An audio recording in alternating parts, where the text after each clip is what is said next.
A car sits abandoned on a quiet road. The doors are locked, the keys are gone, and the young couple who were here just hours ago have vanished. No witnesses, no camera footage, no one who saw what happened next. Across the United States, there are homicide files just like this, boxes of photos, reports, and evidence bags that have outlived the detectives who first opened them. Cases that changed how we live, how we shop, even how we lock our doors at night, and yet never ended in an arrest. Tonight, we're going to revisit 10 of the most haunting unsolved murders of the last century, from a masked attacker who terrorized a border town in the 1940 seconds, to an aspiring actress found in a vacant lot in Los Angeles, to tainted medicine that killed at random in Chicago, to 4 fast food workers who started a closing shift in Indiana and never made it home. These aren't just cold cases. They're mysteries that shaped American culture, changed our laws, and left families waiting decades for answers that may never come. Before we dive in, I want to know something from you. Where are you watching from right now? Drop your city or state in the comments. It helps this video reach more people, and you might be surprised who's watching near you. And while you're at it, what time is it where you are? And what's the weather like today? Let's see who's watching this in the middle of the night and who's got this on while making breakfast. You're watching Cold Read Crimes, and this is Murders of the Century. 10 unsolved cold cases.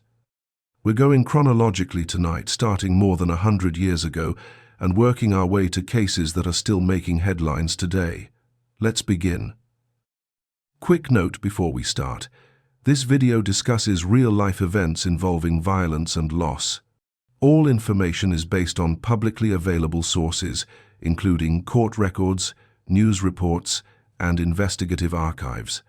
Individuals mentioned are presumed innocent unless proven guilty in a court of law. Out of respect for victims and their families, some details have been handled with care. Viewer discretion is advised. Now, let's get into the first case, one that blends jazz-age New Orleans, a mysterious letter, and a series of attacks that were never solved. Case 1. Axeman of New Orleans, 1919. In the spring of 1918, families in New Orleans began waking up to a nightmare. Someone was breaking into homes in the dead of night, not through doors, but by chiseling out panels near the back entrance. Once inside, the intruder would find an axe, often one belonging to the family, and use it to attack whoever was sleeping inside. The victims were often Italian immigrants who ran small grocery stores out of their homes or nearby. The attacks were brutal and, in some cases, fatal. Survivors described a tall figure, but details were scarce. There were no clear motives, no robbery, no obvious personal grudges, just violence and then silence. By 1919, the city was on edge. Then, in March of that year, something strange happened. A letter arrived at local newspapers, allegedly from the attacker. It was theatrical, mocking, and bizarre. The writer claimed to be a demon from hell and made a chilling promise. On the night of March 19th, he would spare any home where jazz music was playing. That night, New Orleans erupted in music. Dance halls were packed. People played records at full volume in their homes, and no attacks were reported that evening. But the terror wasn't over. A few more incidents followed in the months after, and then nothing. The attacks stopped as suddenly as they'd started. No one was ever charged. Investigators at the time had limited forensic tools, and the case files were incomplete. Some researchers believe there may have been more than one offender. Others think the letter was a hoax, unrelated to the actual crimes. What we do know is this: the Axeman case became one of the earliest examples of a serial offender using media to manipulate public fear. It also highlighted the ethnic and social tensions of the time, as many of the victims were part of New Orleans' Italian-American community. More than a century later, the case remains unsolved. The identity of the axeman or axeman is still unknown, but the story endures, woven into the folklore of a city that has never forgotten. Case 2. Black Dahlia, 1947. In January 1947, a two-year-old woman vanished into the background noise of Los Angeles nightlife. Days later, she would be at the center of one of the most infamous unsolved murders in American history. Her name was Elizabeth Short.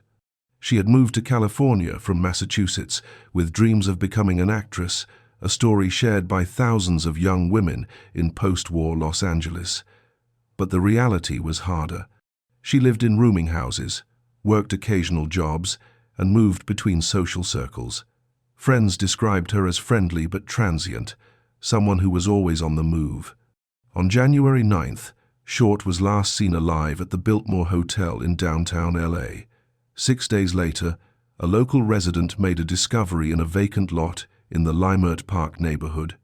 What she found would shock the city and dominate headlines for months. The scene was immediately swarmed by police, reporters, and curious onlookers. The press gave Short a nickname that would outlive her real name, the Black Dahlia, reportedly inspired by a film noir released the year before. The media coverage was relentless and not always respectful. Tabloids published sensational stories, some of which were later proven false. The investigation became one of the largest in LAPD history. Dozens of men were questioned. Some confessed falsely, seeking attention or driven by mental illness. Detectives followed hundreds of leads, but the case was complicated by the sheer volume of tips, many of them unreliable. Over the decades, books, documentaries, and amateur investigators have named various individuals as potential suspects. Some theories point to people with medical knowledge, others suggest connections to Short's social circle or the Hollywood underworld. But none of these theories have resulted in charges, and many are strongly disputed by other researchers. What makes this case so enduring isn't just the mystery, it's what it revealed about media influence on criminal investigations. Elizabeth Short's personal story was often overshadowed by sensationalism. She was a young woman trying to build a life in a difficult city, and her death became a spectacle. Today, the case remains open. The LAPD has never officially closed it. And while the name Black Dahlia is known worldwide, the person behind it, Elizabeth Short, deserves to be remembered too. Case 3. Texarkana Phantom, 1946. In the spring of 1946, the border town of Texarkana, split between Texas and Arkansas, became the center of a wave of fear that would last for months. Between February and May, a series of attacks targeted couples in parked cars or isolated homes. The attacker struck at night, often wearing a mask or hood. Survivors described a tall man, but details were limited. Some victims were shot, others were assaulted with other weapons. The violence was sudden, brutal, and seemingly random. The community reacted with alarm. Hardware stores sold out of locks and guns. Residents organized patrols. People stopped going out after dark. The local newspaper ran warnings, and rumors spread faster than facts. Law enforcement from both states worked together, but the investigation faced serious challenges. Forensic science in the 1,940 seconds was limited, especially in rural areas. There were no DNA databases, no security cameras, no cell phone records. Investigators relied on witness statements, physical evidence, and intuition. Several suspects were questioned. One man was arrested on unrelated charges and interrogated extensively, but he was never charged in connection with the attacks. Some investigators believed he was responsible. Others weren't convinced. The case files contain conflicting theories, and no consensus was ever reached. By summer, the attacks stopped. No one knows why. Did the offender leave the area? Was he arrested for something else? Did he die? The answers remain unclear. The Texarkana case became a template for later media depictions of masked attackers. It influenced films, books, and true crime storytelling for decades. But for the families of the victims, it was never about folklore, it was about loss, fear, and the absence of justice. Today, the case is still officially unsolved. Some researchers continue to investigate, using modern tools to re-examine old evidence. But more than 75 years later, the identity of the Phantom Killer remains one of the most enduring mysteries in American crime history. It's Case 4, Boy in the Box, 1957. On the 25th of February 1957, a young man was checking muskrat traps in a wooded area of northeast Philadelphia when he noticed a cardboard box lying near the road. Inside, wrapped in a blanket, was the body of a small boy. The child appeared to be between 4 and 6 years old. He had been recently bathed. His hair had been cut, possibly just before his death. He was malnourished, and there were signs of long-term neglect. But there was no identification, no missing child report that matched, no one who came forward to say they knew him. Investigators launched one of the most extensive identification efforts in the city's history. They canvassed neighborhoods, they checked school records, hospital admissions, and foster care files. They even displayed the boy's photograph in public spaces, hoping someone would recognize him. But every lead went cold. The boy was buried in a local cemetery, his grave marked with a simple stone that read, "Heavenly Father, bless this unknown boy." For decades, he was known only as the Boy in the Box or America's Unknown Child. The case haunted detectives, volunteers, and amateur investigators for generations. Theories emerged, some involving nearby institutions, others pointing to transient families or unreported adoptions. But without a name, there was no clear path forward. Then, in December 2022, something changed. Using advanced genetic genealogy, the same technology that has helped solve other cold cases, investigators were finally able to identify the boy. His name was Joseph Augustus Zarelli. He had a family, he had a story. But even with a name, critical questions remain unanswered. Who was responsible for his death? What circumstances led to his neglect? Why was no missing person report ever filed? The investigation is ongoing. Authorities have said they are pursuing leads, but no charges have been filed. For now, Joseph's story is a reminder of the difference between solving a mystery and achieving justice. He is no longer unknown, but the people who failed him, and the person or persons responsible for his death, have not been held accountable. This case is about more than forensics. It's about a child who deserved better. Case 5. Zodiac Killer, 1968.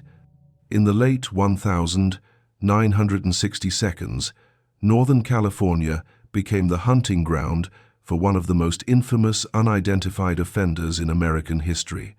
The attacks began in December 1968, when a young couple was shot in a remote area near Vallejo. The woman survived. The man did not. 7 months later, another couple was attacked in a similar location. Again, one survived. The pattern was clear: young couples, isolated areas, sudden violence. But what set this case apart wasn't just the crimes, it was what came next. Letters began arriving at Bay Area newspapers. They were signed with a symbol, a circle with a cross through it. The writer claimed responsibility for the attacks and included details only the offender would know. He called himself Zodiac, and he promised there would be more victims. Some of the letters contained ciphers, coded messages that taunted investigators and the public. One was solved by a local schoolteacher and his wife. It contained a disturbing message, but no useful identifying information. Other ciphers remained unsolved for decades. One was finally cracked in 2020 by a team of code breakers, but it still didn't reveal the sender's identity. The attacks continued. In September 1969, A couple was stabbed at Lake Berryessa. One survived and described the attacker as wearing a hood with the Zodiac symbol. Weeks later, a cab driver was shot and killed in San Francisco. A piece of his shirt was later mailed to a newspaper along with another letter. Law enforcement agencies across multiple counties worked the case. Hundreds of suspects were investigated. Some names became public over the years, debated endlessly by amateur sleuths and documentarians, but no one has ever been charged. The Zodiac claimed to have taken more than 30 lives. Investigators have confirmed far fewer. The gap between his claims and the evidence is one of many unresolved questions. What makes this case so enduring is the way the offender weaponized media. He turned fear into theater, and decades later, the performance still echoes. The case remains open. DNA evidence has been tested and retested. Genetic genealogy is being explored. But as of now, the Zodiac's identity is still unknown, and the families of the victims are still waiting. If you're still here with me, first of all, thank you. This kind of deep dive takes time to put together. If you like this style of case-by-case breakdown, hit the like button so I know to do more episodes like this. And make sure you're subscribed with notifications on, because some of the cold cases we'll be covering later this year are even more recent and even closer to being solved. Case 6. Keddy Cabin, 1981. On the morning of the 12th of April 1981, a 4-year-old girl returned to her family's cabin in Keddy, California, a small resort community in the Sierra Nevada mountains. What she found inside would become one of the most disturbing unsolved cases in the state's history.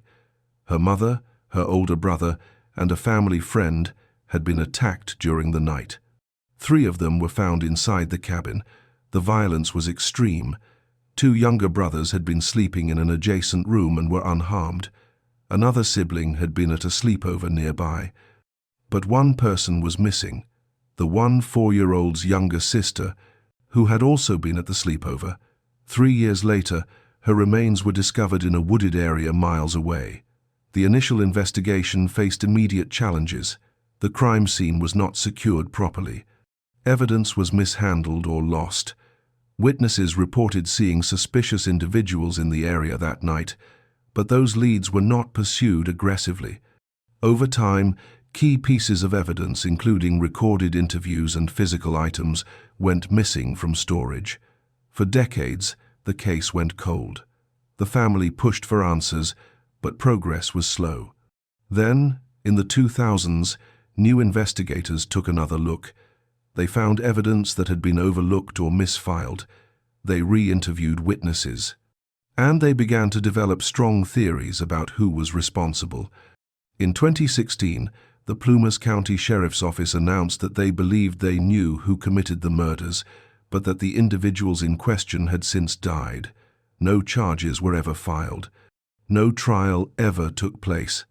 And while investigators expressed confidence in their conclusions, the case has never been officially closed. The Keddy Cabin murders are often cited as an example of what can go wrong in the critical early hours of an investigation. Rural departments with limited resources, lack of coordination, and early missteps can have consequences that last for decades.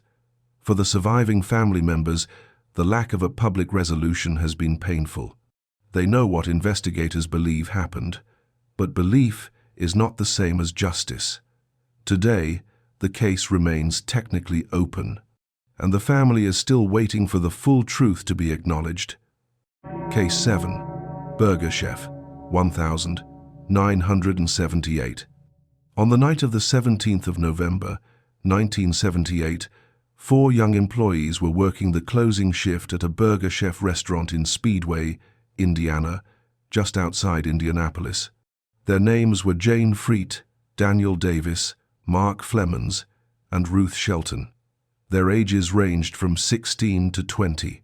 When the restaurant failed to open the next morning, the assistant manager arrived to find the back door ajar, the lights still on, and the employees gone. Money was missing from the register, and there were signs of a rushed exit. At first, it looked like a robbery. Maybe the employees had been forced to leave with the suspect.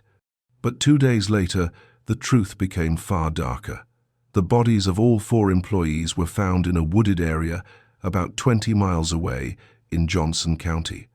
They had been killed in different ways, suggesting chaos or panic. The crime scene told a story of violence, but the motive remained unclear. Investigators initially treated the restaurant scene as a robbery gone wrong, but that early assumption may have cost valuable time. Evidence was not preserved as carefully as it should have been. Witnesses who saw suspicious individuals or vehicles near the restaurant that night were not interviewed immediately. By the time detectives realized this was a quadruple homicide, not just a theft, critical leads had gone cold. Over the years, several individuals have been named as persons of interest. Some were known to have criminal histories, others had connections to the area.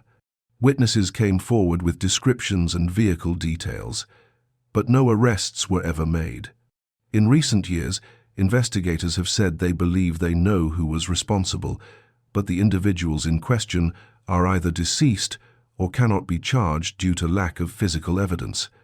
The case remains officially unsolved.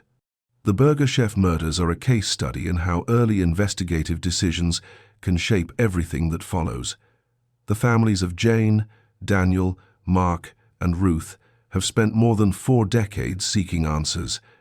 They've been told that law enforcement has strong suspicions, but suspicions are not the same as accountability, and for the families, that distinction matters. See Case 8, the Tylenol Murders, 1982. In late September 1982, people in the Chicago area began dying suddenly and without explanation. Within days, investigators discovered a terrifying connection. All of the victims had taken extra-strength Tylenol capsules, and those capsules had been laced with potassium cyanide. 7 people died. They ranged in age from 12 to 35. They had no connection to each other. They had simply purchased over-the-counter medicine from different stores and taken it as directed. The tampering appeared to have happened after the bottles left the factory. Someone had opened the packages, added the poison, and returned them to store shelves. The response was immediate and massive. Johnson & Johnson, the parent company of Tylenol, issued a nationwide recall of more than 31 million bottles. Stores pulled the product from shelves. The FDA issued warnings, and the public was told to stop using Tylenol until further notice. The investigation involved federal, state, and local agencies. Detectives examined store surveillance, interviewed employees, and tested thousands of bottles. They found a handful of additional tampered containers, all in the Chicago area, but no clear suspect. Theories emerged. Was this the work of a single individual with a grudge, a random act of terror, an attempt at extortion? In the years that followed, one man was convicted of attempting to extort money from Johnson & Johnson by claiming he would stop the poisonings if paid. But he was never charged with the murders themselves, and investigators have said publicly that they do not believe he was responsible for the tampering. The case remains unsolved. No one has been charged with the deaths of the 7 victims, but the impact of the Tylenol murders goes far beyond the criminal investigation. The case led to a complete overhaul of consumer product safety. Tamper-evident packaging, the seals, shrink wraps, and safety caps we see on everything from medicine to food became standard because of this case. Federal laws were passed. Industry practices changed overnight. The families of the victims never got justice in a courtroom, but their loss led to changes that have likely saved countless lives. The case is a reminder that even when a crime goes unsolved, its consequences can reshape society, and investigators have never stopped looking for answers. So, quick question for you. Out of the cases you've heard so far, which one do you think is closest to being solved, and why? Is it the ones where we have DNA and digital trails, or the older files that might crack because somebody finally talks? Let me know your theory in the comments, but remember, keep it respectful. We're talking about real people and real families. Case 9. Colonial Parkway Murders, 1986. Between 1986 and 1989, at least 4 couples were found dead in or near the Colonial Parkway, a scenic 23-mile route in Virginia that connects historic sites like Jamestown and Yorktown. The victims were young adults, many of them college students. Their vehicles were found in remote or semi-secluded areas, and in each case, the circumstances suggested a targeted, planned attack. The first known case occurred in October 1986. A young couple was found inside their vehicle, which had been pushed down an embankment. Both had been killed. The scene suggested the attacker had approached them while they were parked. Over the next 3 years, more couples disappeared or were found dead under similar circumstances. In some cases, the bodies were discovered quickly. In others, it took weeks or months. The patterns were consistent enough that investigators began to suspect a single offender, but different enough that certainty was elusive. One early theory was that the attacker might have been posing as law enforcement. The Colonial Parkway is a federal road, and it would not have been unusual for someone in uniform to approach a parked car. But that theory was never confirmed. The investigation was complicated by jurisdiction.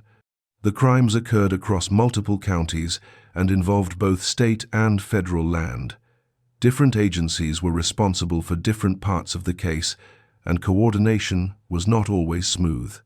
Families of the victims have spent decades pushing for transparency and renewed investigation. In recent years, some evidence has been retested using modern forensic techniques. Investigators have said they are pursuing leads, but no charges have been filed. There is still debate about whether all of the cases are connected. Some researchers believe there was one offender. Others think there may have been multiple individuals, or that some of the deaths were unrelated. Without a resolution, it's impossible to know for certain.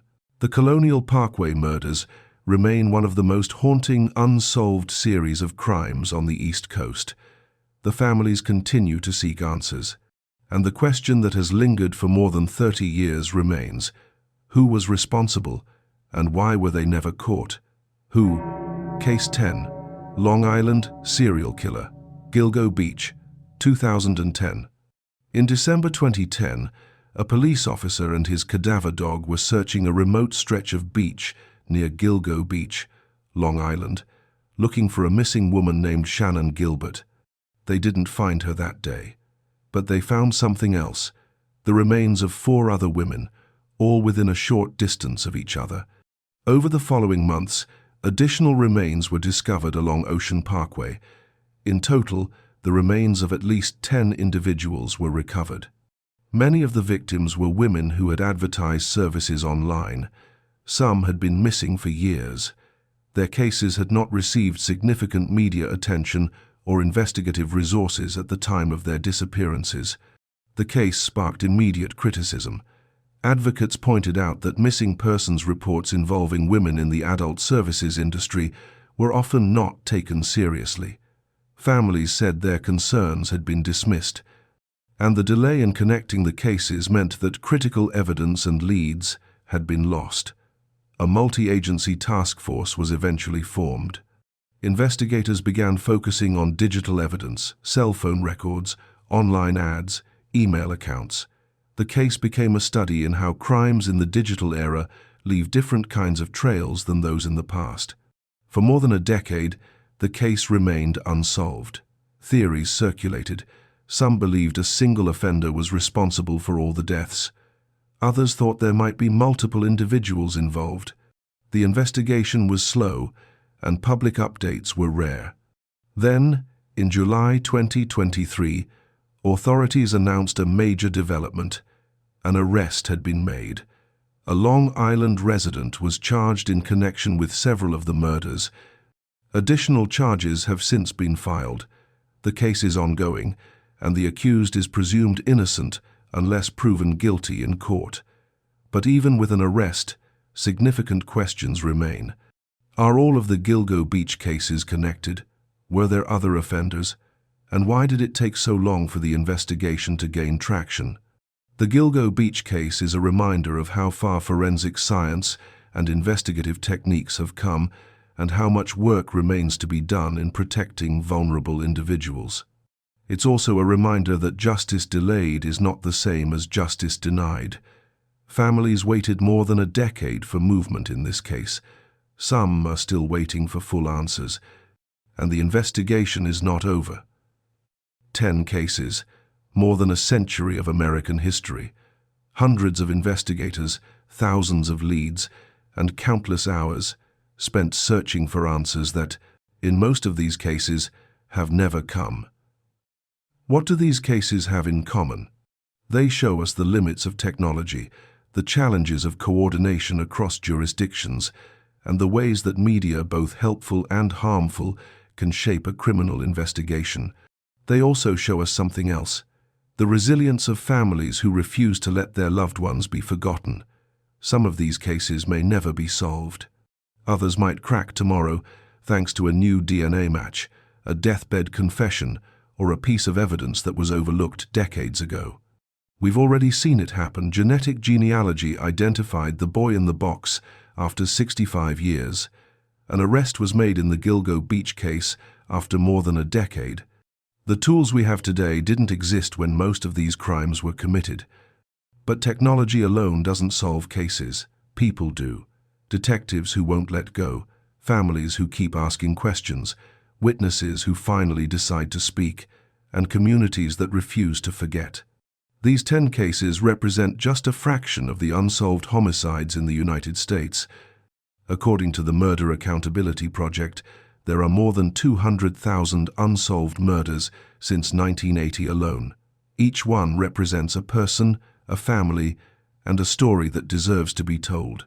If you made it all the way to the end of this video, you're exactly the kind of person I make cold read crimes for. Tap subscribe so you don't miss the next investigation, and share this video with someone who loves true crime but hasn't heard some of these stories in full before.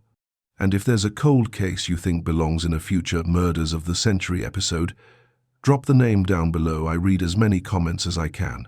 Thank you for watching. And remember, these aren't just cases, they're people, and their stories matter.